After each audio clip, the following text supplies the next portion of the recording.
Kepada Tuan dan Puan, para anggota DPR yang terhormat, apa kabar hari ini? Sepertinya tak sebaik biasanya. Sama, di sini pun begitu. Kita semua memang sedang diuji. Hidup memang tak selalu baik, kan? Seperti kami-kami ini, Tuan dan Puan juga mungkin lebih banyak bekerja di rumah. Kalau lihat siaran sidang atau rapat terbuka di gedung DPR sekarang sih kelihatannya banyak kursi yang kosong. Tapi biasanya juga kosong kan ya? Tuan dan Puan anggota DPR yang terhormat. Saya perhatikan parlemen-parlemen negara lain fokus melawan corona. Tapi rasa-rasanya isu-isu yang keluar dari Senayan belakangan kok kebanyakan tidak terkait corona ya? Kami malah membaca DPR bersemangat membahas isu-isu lain. Contohnya, rancangan Undang-Undang Cipta Kerja yang banyak ditolak karena dinilai mementingkan kepentingan investor di atas kebutuhan pekerja.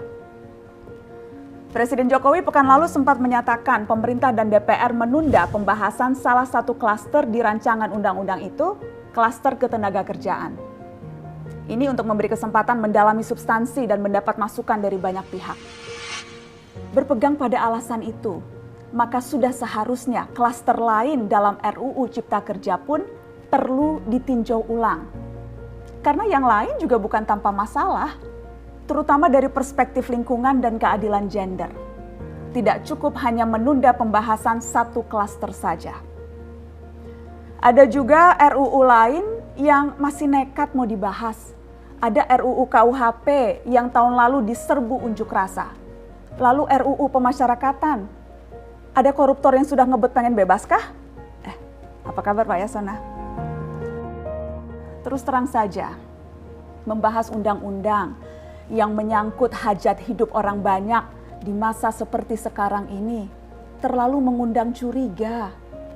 Gara-gara pandemi yang pada jatuh cinta saja berani menunda nikah loh. Ini kok DPR buru-buru banget kayak lagi kejar setoran? Tidak ada undang-undang yang tidak penting, semua penting. Justru karena undang-undang itu penting, aneh jika pembahasannya diseriusi di waktu seperti sekarang. Saat di mana perhatian dan konsentrasi kita sedang terkuras bertahan hidup di tengah wabah. Produk hukumnya pun berpotensi cacat bila tidak memenuhi ketentuan dan rasanya belum ada aturan pembahasan RUU secara virtual.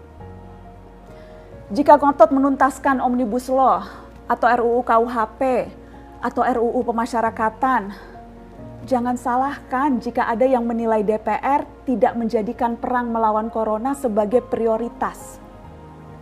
Saya percaya setiap tindakan dan keputusan di masa krisis mencerminkan skala prioritas. Atau memang inikah prioritas wakil-wakil rakyat kami saat ini? Bikin ribut juga jelas tak seharusnya jadi prioritas. Satgas COVID-19 DPR kemarin dikabarkan mengimpor jamu ilegal dari Tiongkok secara besar-besaran untuk pasien positif virus corona. Satgas kemudian membantah itu, katanya ini diproduksi di Jakarta dan merupakan sumbangan Wakil Ketua DPR RI Sufmi Dasko yang akan dibagikan gratis ke berbagai rumah sakit. Kemudian dikabarkan juga jamunya mengandung bahan berbahaya dan belum terbukti klinis. Satgas lagi-lagi membantah, katanya sedang proses mendapatkan izin edar di Badan Pengawasan Obat dan Makanan. Sedang itu berarti belum kan ya? Tuan dan Puan yang terhormat, niat baik pun perlu proses yang baik. Proses yang semrawut hanya akan disusul polemik. Sementara sekarang kita sedang banyak-banyaknya menaruh harapan kepada negara. Tindak tanduk DPR salah benarnya akan selalu dilihat. Makanya sempat ramai juga warganet mengkritik Satgas COVID-19 DPR RI yang berfoto mengenakan APD saat hendak berkunjung ke Rumah Sakit Darurat Wisma Atlet menyerahkan sumbangan DPR. Ini dinilai melukai hati masyarakat.